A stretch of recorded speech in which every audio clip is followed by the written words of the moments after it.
नमस्कार,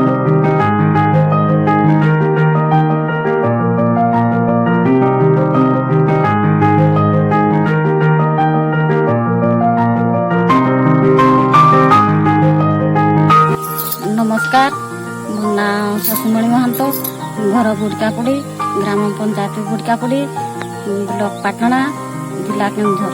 मु माँ शारदा पीजी जड़े सदस्य अटे। हॉर्टिकल्चर डिपार्टमेंट पाखरु 600टी कदली गछ आनी आम बाड़ी रे रोपण करिछि। मु एथर कदली बिकी लक्षपति हेबी बोली आशा रखिछि। मते हॉर्टिकल्चर डिपार्टमेंट रु सहायता देबारु मु धन्यवाद जणाउछि।